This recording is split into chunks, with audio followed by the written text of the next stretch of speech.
Anda masih bersama kami di Berita Bandung dan berikut kami hadirkan kembali informasi utama hari ini. Panji Gumilang, pimpinan Ponpes Al Zaitun, penuhi panggilan tim investigasi Pemprov Jawa Barat.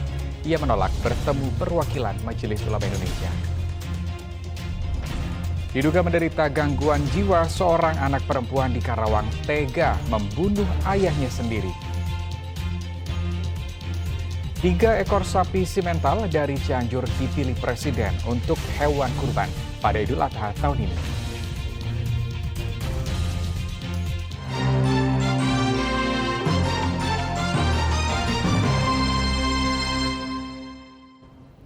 Cabuli gadis di bawah umur, 2 pria di Kabupaten Tasikmalaya ditangkap polisi. Tidak hanya menyetubuhi korban, pelaku juga merekam adegan tersebut dengan ponsel.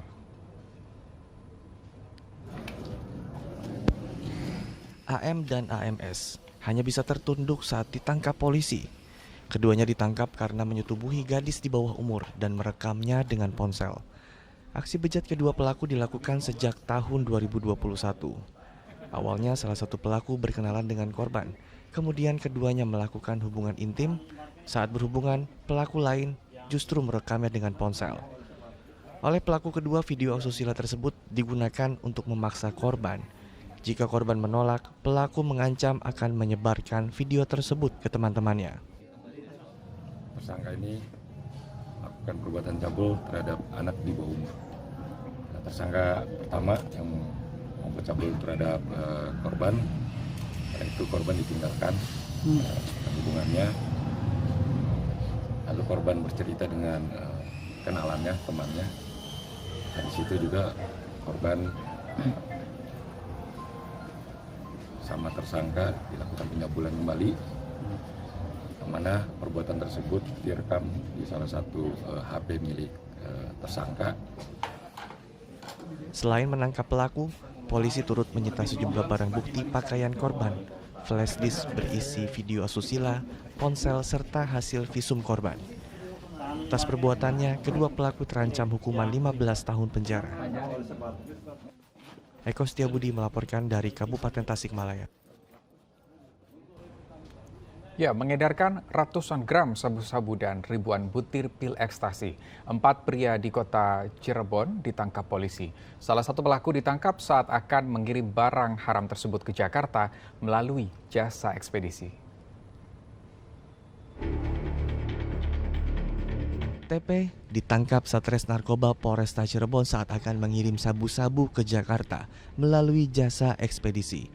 TP tak bisa mengelak karena polisi menemukan barang haram tersebut. Setelah menangkap TP dan melakukan pengembangan kasus, polisi kembali menangkap 3 pengedar lain, yaitu MH, MA, dan RS di rumah mereka masing-masing. Secara keseluruhan, barang bukti yang disita polisi dari keempat tersangka yaitu sabu-sabu seberat 961 gram, serta 5.100 butir pil ekstasi dari berbagai jenis. Rencananya sabu-sabu dan pil ekstasi akan diedarkan di wilayah Jakarta.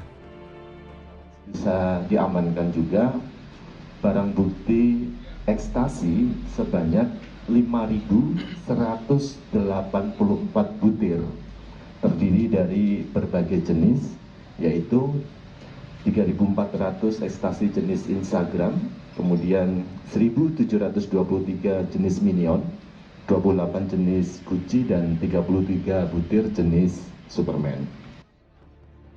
Saat ini para tersangka ditahan di rutan Polresta Cirebon untuk kepentingan penyelidikan.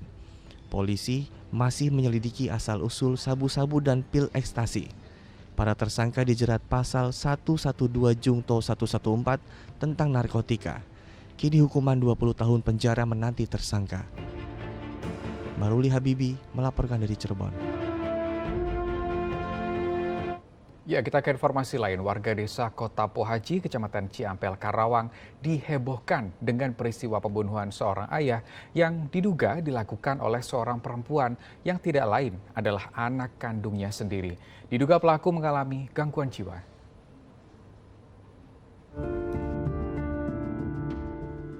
Rahmin berusia 70 tahun, warga desa Kota Pohaci, Kecamatan Ciampel, Karawang, Kamis pekan lalu tewas, diduga dibunuh oleh perempuan yang tak lain adalah anaknya sendiri. Saat kejadian, korban sedang menderita stroke dan tidur di ruang tengah, sementara istri korban sedang berada di sawah.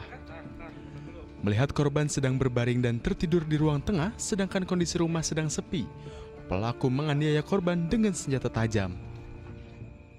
Di rumahnya, di dalam rumah. Oh, di rumahnya. Kondisi korban seperti apa? Kondisi korban ya keadaan memar-memar gitu, Pak. Memar ada luka darah? Luka ada darahnya sih. Di Bagian muka. Mendengar suara teriakan korban, akhirnya tetangga korban berdatangan. Mereka melihat korban sudah tidak bernyawa dan berlumuran darah.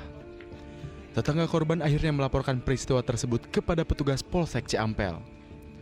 Polisi kemudian melakukan identifikasi dan membawa korban ke RSUD Karawang untuk diautopsi. Menurut keponakan, korban diduga dibunuh anak perempuannya yang diduga terkena gangguan jiwa. Dia ada ini sama anaknya kan kena gangguan jiwa. Iya. Itu anak yang keberapa, Pak? Anak yang kedua. Anak yang kedua. Jadi udah lama gangguannya? Udah agak lama. Sejak lahir? Enggak. Gangguannya kenapa sih, Pak, kalau boleh tahu? Ya kemungkinan saya juga kurang tahu persis sih, Pak. Iya. Cuman dengar dari saudara saya kena gangguan. Pelaku dibawa ke rumah sakit jiwa untuk dilakukan pemeriksaan lebih lanjut. Syamsul Nursyam melaporkan dari Karawang. Ya, untuk menjaga kondusivitas dan keamanan masyarakat, jajaran Polsek Limbangan Garut gencar menggelar razia. Belasan orang terindikasi premanisme diamankan untuk dilakukan pendataan dan juga pembinaan. Sejumlah personil Polsek Limbangan Garut menggelar operasi premanisme ke sejumlah titik.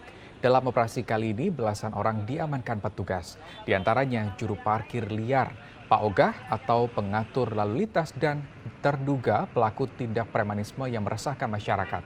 Satu persatu para preman dinaikkan ke mobil petugas. Salah satu dari mereka ada yang berseragam ormas. Mereka kemudian diperiksa dan digeledah untuk selanjutnya didata dan diberikan pembinaan. Operasi ini dilakukan untuk meminimalisir tindak pidana kejahatan. Kita mengadakan suatu pembinaan dengan cara baik-baik ya, dengan teguran, kemudian diberikan nasihat, kemudian kita berikan interogasi di polsek. Takutnya ada hal-hal yang mencurigakan, kemungkinan dia sebagai pembuat kejahatan ataupun bukan. Jadi setelah dari polsek nanti kita bisa menentukan apa yang bisa kita tentukan.